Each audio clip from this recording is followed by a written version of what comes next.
Welcome everyone to Mentoring37 as sponsored by the International Mentoring Community. It's really about all things mentoring, mentoring for the world. And it's the show that's put on by the IMC, and what we have are two people from IMC on the show, and that is Doug Lawrence, who's the Director of Education, you can see him, and myself, Stephen Hobbs, who's the Director of Certification. Now, Mentoring37 is a twice-a-month show. It happens on the first and third Tuesdays of the month, and we certainly invite you to join us and to let others know that this TV podcast, video podcast is available, because it goes out through different social medias. And eventually we're going to get it so that it is live, and we're going to either do that on Facebook or YouTube, and we'll certainly keep you up to date with which way we're going to do it. This notion of mentoring is really an important topic, and it is for the world. And we can't escape the fact that mentoring is taking place everywhere in the world. And how do we better that mentoring? And one of the ways that we like to start with on Mentoring37 is to actually read our definition of mentoring and emphasize a certain part of the phrase, just to sort of tickle out a little bit more of what's there for you. And what I'm going to do is I'm going to ask Doug to read out the full definition and then just tickle out just a couple of the words in there. So go for it, Doug. All right, thank you very much, and welcome everyone. Mentoring is about a two-way trusted arrangement in which the mentor and mentee can form a deeper and richer collaborative alliance, resulting in both learning and growing personally and professionally. So that's the definition in its entirety, but I want to stress a couple key points. And that is, number one, that it is an arrangement, and the arrangement is between the mentor and the mentee. So it is very much a collaborative alliance where the two of them are working towards dealing with issues, challenges, all of those things that are part of that mentoring process. And we like to acknowledge that there's the arrangement, which is the how you come together and work with one another. And also there is a mentoring relationship, which is very much about that personal aspect of being in their chemistry, you know, those kind of words that we hear. And Doug and I have had chats about this over time. And one of the things I'll just share with you is most of the time, the mentoring arrangement is led by the mentor. The mentoring relationship is led by the mentee. And we're going to unpack this, and you'll hear us use phrases like unpack, because there's just so much that we can have fun with as we go through this whole idea of Mentoring37 and sharing the ideas about mentoring. So we'll come back and unpack mentor arrangement, mentor relationship on another show. So with that, thanks, Doug. I appreciate that. And maybe let's just understand what Mentoring37 is about. We attempt to keep the show within 37 minutes. If it's a little bit less than that, that's fine as well. We get that. We also have three main sections to the show. There is the action outcome, which is talking about a particular action outcome associated with mentoring. Another one is a response to a question, and we like to sort of dig around, find out what questions are floating around out there, and then we answer it here on the show. And the third one is updates. There's things that we would like to share with you, and we hear from yourselves, and maybe there's something you would like the world to know about, and we will certainly share that out as well. Now, the key thing here is Mentoring37 and the International Mentoring Community is about co-creating community. And I'm going to lean into this one, co-creating community. And we're inviting you to get involved. because community is about that level of commonness that unifies us together. And if mentoring is one of those areas that is common to us, why don't we get together, unify our conversations about it? And the other part is, if we're going to have conversations, let's do so from a collaborative point of view. Now, collaboration is really about being assertive and cooperative. It's the interplay between those two elements. And I know, and I truly know this, that Doug and I, when we get together, we're having collaborative conversations, because we may not always come at it from the same angle, because Doug's experience is a little different than my experience. Doug's certainly coming from an education point of view. I'm coming from a certification point of view. And we're finding ways in which to get this to work, to be of service, to be for the world, like mentoring for the world. That's what we're doing. So we always enjoy our conversations, and I know I can see Doug smiling, so I know that he knows what I'm talking about when we have our conversations. So anything you want to add to that at this point in time, Doug? As part of our relationship, we're able to share wisdom and knowledge, which is all part of the education process, to help, the mentoring movement, for lack of a better choice of words, to become deeper and richer. Yeah. And that movement piece, I think we should do a show on, people talk about the culture of mentoring, and we actually talk about the movement of mentoring. I think that might be another one that we'll have to come back to at some point in time. So we'll add that to the list, the growing list. Yeah. Yes. So as we move into the first section of the show here, which is about the action outcome, one of the things that we would share with you is that there's 68 action outcomes associated with the Certificate of Competence Mentor. So what the International Mentoring Community does is offers a certificate as a mentor. So it's a Certificate of Competence Mentor. We have some other certificates that are available, but that's our flagship. That's the one that we're taking out into the world. And we're doing it in such a way as that a person is verified competent, not audited competent, but verified competent, is that you actually can demonstrate and that you have some experience and that we're acknowledging you as a competent mentor. So 68 statements, of which we're going to look at one of them today. And that statement is manage issue identification to the mentoring arrangement. And I'm going to start off, and Doug and I both have some thoughts here for you. I'm going to get it started. If you remember earlier, Doug mentioned about mentoring arrangement, and I shared about mentoring arrangement relationship. So we're talking about the mentor arrangement here, the structure, how you agreed to work together. That's what we mean by the mentoring arrangement. And there are what we call issues that get identified to that mentoring arrangement. Now, the interesting thing is that issues are really either problems or appreciations. Now, in our language, when we get into the mentoring arrangement, we often bring, well, I've got a problem. This is the mentee. I got a problem, right? Mentee, I got a problem. And there's more to this notion of issue identification than just being a problem. There's an appreciation aspect to this as well. So when we think about the issue identification to the mentoring arrangement, there is the notion that the mentor has issues, the mentee has issues, and the mentor arrangement has issues.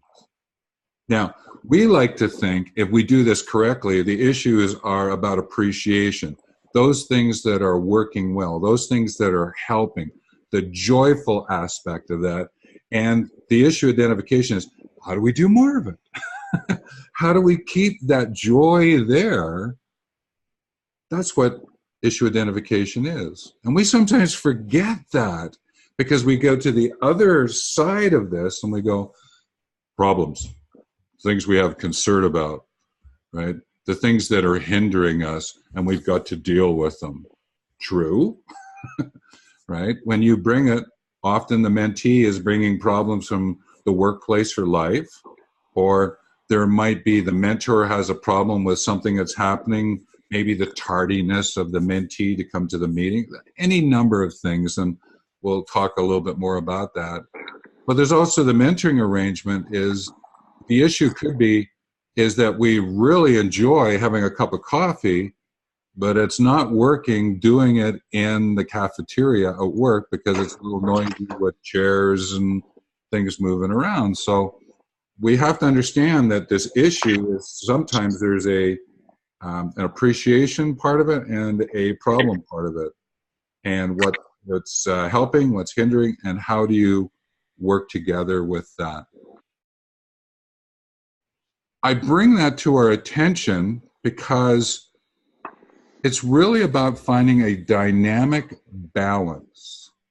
Now, this is a nature-based idea that comes from sort of the ecosystem of mentoring.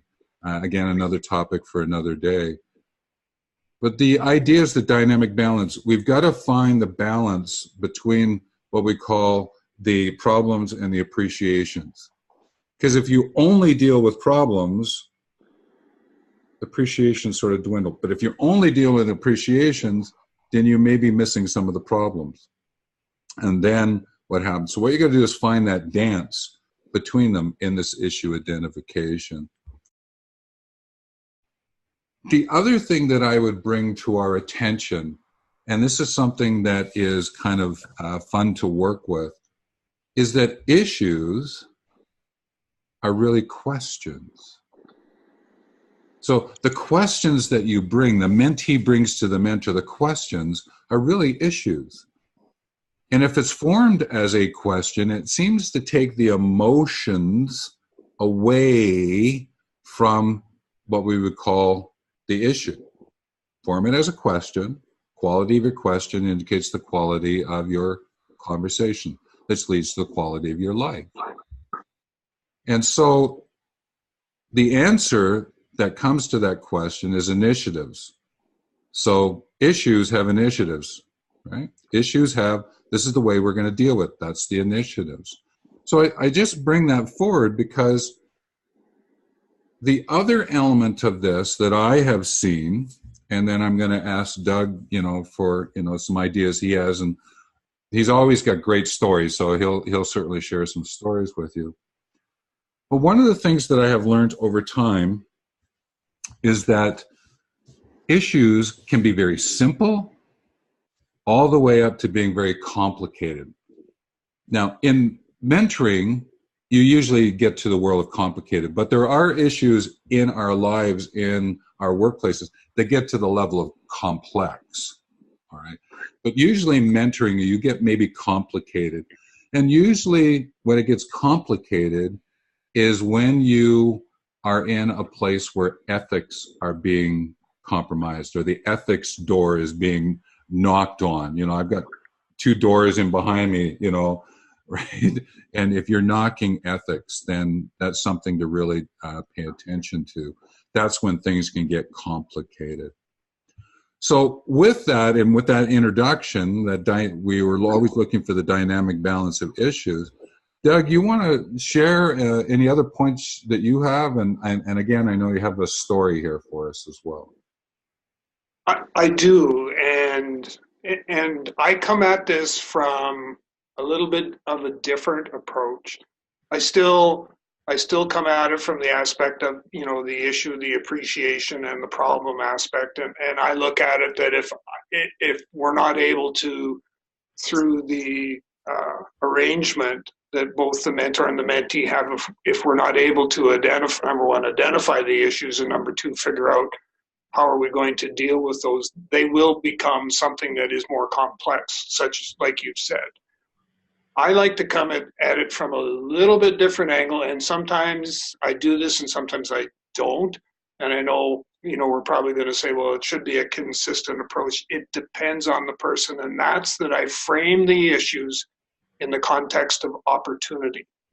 So it's an opportunity that the two of us can to work together, collaboratively work together to try and come up with a solution that's going to work, obviously, for both of us, right? So So that was the one thing I wanted to interject into the conversation is when you're in your mentoring practice and you're working with people, start to think of things as opportunities, because it has a little bit more of a positive spin on it than if we calls or we refer to other things in a different context.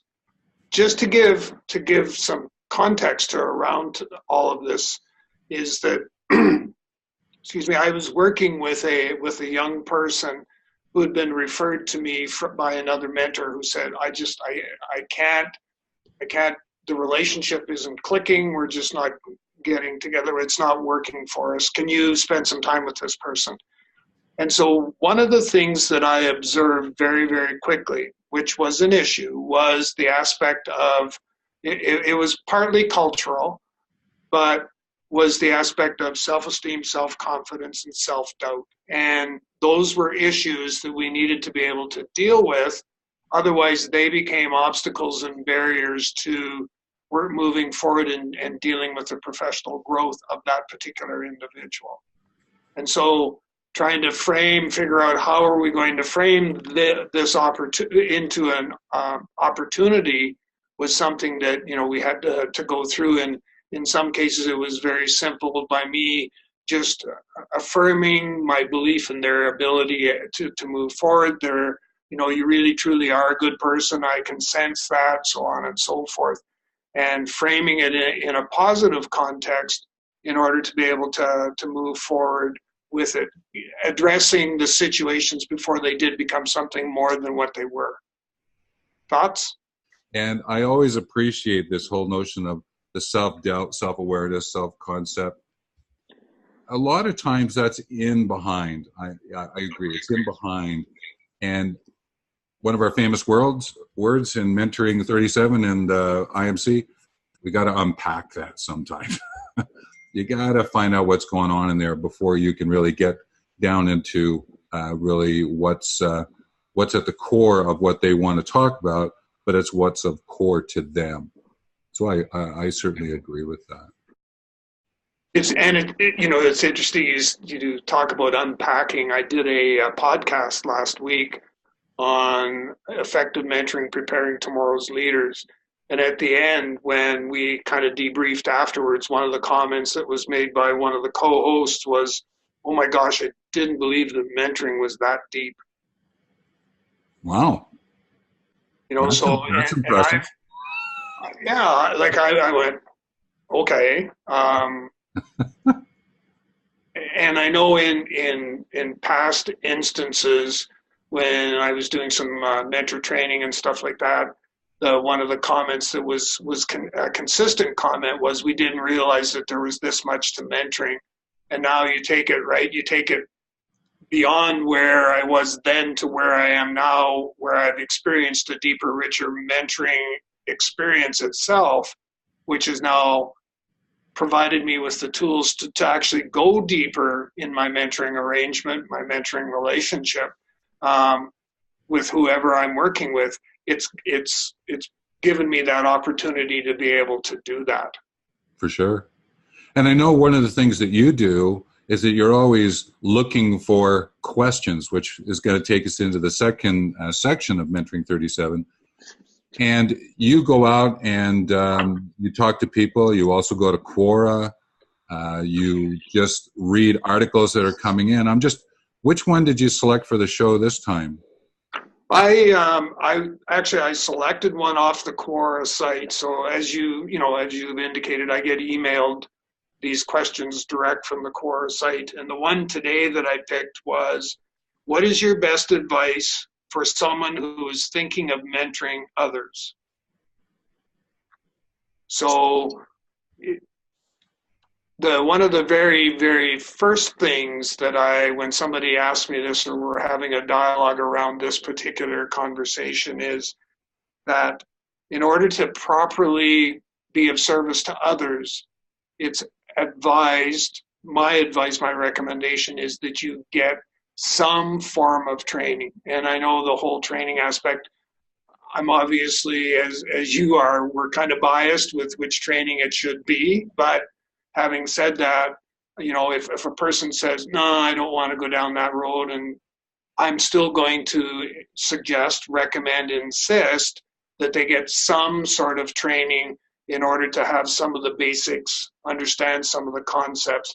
Because just by virtue of our comments earlier in this podcast in Mentor 37, we've now, based on outside people making comments about how deep the mentoring process is.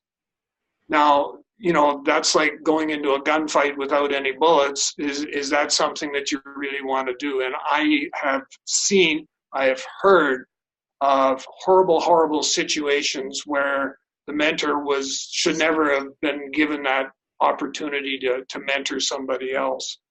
So the training part is definitely something that I think you need to think about very strongly. Obviously, like I said, we're somewhat biased in that the training that we are able to provide is a deeper, richer experience than what you will get in most situations. The other part that you want to think about is, am I open to learning? Am I right? So, am I open to learning as well? Do I understand that mentoring is a two-way trusted arrangement? And the fact that we're both going to learn. Am I able to reflect? Do I understand the power of reflection and how to use it properly and how to apply what I've reflected on and turn around and turn that into something that I can add into what I'm going to do tomorrow to make a difference? There's just, there's a number of different things that we could talk about here. The only other thing that I'll add, just to be mindful of our time in that, is, and I see this fairly often, is we as mentors sometimes we actually impose our expectations on the mentee, which is, it's a dangerous thing to do, because especially if you're like, one of the groups I work with is at-risk youth, Indigenous people, it would be bad judgment on my part to impose my expectations on them without understanding the cultural aspect, their upbringing. Do they come from a place of no trust? And here I am saying, you have to trust me, right? So it's things like that. And then I guess my last point, and that was part of my response back to them, was, if you gather all these moving parts and assemble them all quite nicely, the last thing you need to do is to, most importantly, enjoy your journey. And so any additional thoughts that you may have on that? Well, you covered it quite widely, and I appreciate that, and thank you. The one that just strikes me, and it took me a while in my life to go ding ding, what is the fitness of mentoring in your life to be able to guide others? Like, we sometimes go, well, why do I want to mentor? But really it's, what's the fitness? In other words, what does it lead to? If you're going to mentor someone, what is it going to lead to for you? We get the pathway for the mentee, but for you, like inside, deep core, heart level, what does it lead to for you? If you're doing it just for your promotion of your job, hey, check that one off. Yeah, that's on my performance review. I'm great. I'm not quite sure it needs to go there. But mentoring is, well, hang on a minute. I actually have a legacy story that I'm living from today. And I have some lived experience that I want to share with someone. And if someone's willing to contact me to develop a mentoring arrangement, what it leads to is this sort of legacy contribution being for the world. And that's a real heart position. So I just want to share that one with you as well. Well, then I think it's probably time to move on to some updates about what's going on. And we continue to improve the education world of IMC. And there is the certification program that is available for the Certificate of Competence. And it's available on our website. And you will get all of that details in the the show more notes, and it will actually show up underneath this video. If you're watching on video through YouTube, you'll get the actual links. So I'm sort of drawing this out because the link's there now. So for you.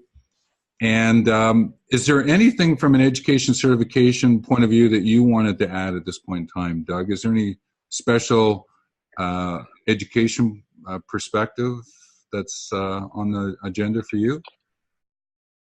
And I think at the very beginning, you touched on a large part of it, which was, the both of us are constantly watching for, articles and different things. And I draw a lot, absolutely a lot from my mentoring practice where I'm working with individuals and, I'm learning from that, and that's learning that then is transferable to people that are part of the community. Yeah, so to that point then, there's events that are coming up. There's a webinar on February 26th. It's open to about 95 people. It's one I'm going to do. It's about connecting the manager-leader story with becoming an extraordinary mentor. It's probably anywhere from 30 to 40 minutes long. It's get to the point kind of webinar. It's not one of these ones where there's a big sells or anything like that. There's obviously an offer that's made that I think you'll appreciate the offer that's there. And I guess from a community point of view, there are people who are involved in actually working on their certificates. We have a couple of people working on their certificate of competence right now. We have some people working on their certificate of achievement because they're choosing to start with, I want to know the knowledge, the concepts behind mentoring before I actually work to become a mentor, to demonstrate being a mentor. So we have people who are working through that. So I just want to acknowledge we're up and we're running. Things are happening. Now, here's another aspect of the updates is there are actual issues in the news. And today's show was about issue identification to the mentoring arrangement, but there are issues to mentoring. And we've been following a couple of them. Not that we've got the answers to all of this, but we're just looking at what's trending at this point in time. Doug, you want to share the one that you've been following lately? Well, I've kind of been watching a couple of them. And so the one is just the aspect of mentoring being recognized as a business solution. So a lot of the times when I go through and I'm doing podcasts and presentations and webinars and all of that, I talk about the various challenges that businesses are facing today. And that also includes, our future leaders of tomorrow. So just off the top of my head, there's lack of succession planning, lack of succession development, there's mobile workforce, there's disengagement in the workplace, there's, the whole aspect of toxic culture. So there's all of those things, and it's to be able to message that and frame that in a context that business owners, business executives go, well, just a minute here. We've been, kind of beating a dead horse and haven't been able to move forward at all. Here is a potential solution. So that's one. The second one that I'm really quite interested in was a study that was published in the HR Reporter, and it talked about, the headline was, Canada ranks 4th globally for the highest employee turnover. And Canada was ranked at roughly 16%. Was the percentage. The United States follows closely behind at 13. So those are the two that I'm staying very, very close to, because one of the services we offer, I kind of call it mentoring versus termination, and I'll be posting some blog articles and stuff obviously on that. But it now dovetails quite nicely into this employee turnover rate that's skyrocketing and hasn't really changed a lot in the last few years. Right. So those are a couple, and they kind of segue or hook together quite nicely, but those are a couple things that I'm kind of keeping my thumb on the pulse to see where is this going to go. Yes, yes. The one that I've been following is this whole idea of men mentoring women and the Me Too movement. And there's been a number of articles popping up in different places about this. Well, I'm not going to offer any solutions at this point in time. There is an element of truth here that I think is important, and it's what we call Module 2 about mentoring characteristics. And it's really about the deepness and the importance of ethics. So if in the mentor-mentee relationship, men with women, women with men, it goes, goes both ways. If respect and fairness and trustworthiness and hospitality, these kind of key characteristics are there, then walking into participating in mentoring men of women, women of men, then it will be in a place of, okay, it's coming from an ethical perspective. We've got a platform that we can stand on to be able to do what we do. And I'm going to follow it up more because there are some people I'm going to see if I can get to do an interview with me about this topic, because a number of the major business magazines have been putting articles in about this. So I want to get down into it. As you know, one of our phrases is unpack it. I would like to unpack this one just a little bit more. But I just wanted to bring that to the surface right now, and thanks for that. Okay. So from your perspective, you're working, certainly on connecting mentoring and retention and employee turnover. You've mentioned that already. I'm looking at it from a perspective of how do managers and leaders who are grandparents and parents, how might they use the mentoring they learn in the workplace to mentor their children, especially in their involvement in the outdoors. So there's a connection there that I'm making and bringing out into the world. So that's kind of a fun piece as well, moving forward. So that's getting us to a point where we're headed down towards closing off the show for today. So thanks everyone for joining us. Again, the first and third Tuesdays of the month at 10 a.m. Mountain. You can certainly join us, and then the recordings go up on YouTube and our blogs. And again, all of that information is at underneath the video right now, or it's being logged at the end of the video. And we certainly have our blogs, which are open, and I'm at wealthmovement.com/wealth blog, and wealth is spelled WELLTH. And Doug is at talentc.ca/blog. And so we have information there about what's going on with IMC and mentoring as well. So with that, let's just acknowledge that today's main element of our show, the action outcome that we were working with, is manage issue identification to the mentoring arrangement. And I think we covered it off pretty well, Doug, in terms of what's going on. So why don't you take us out, and is there anything you'd like to say that goes, I believe in that, and let's go for it. So how would you like to close us off? Well, for me, I think the best thing is to just wish everyone that every minute is a mentoring minute.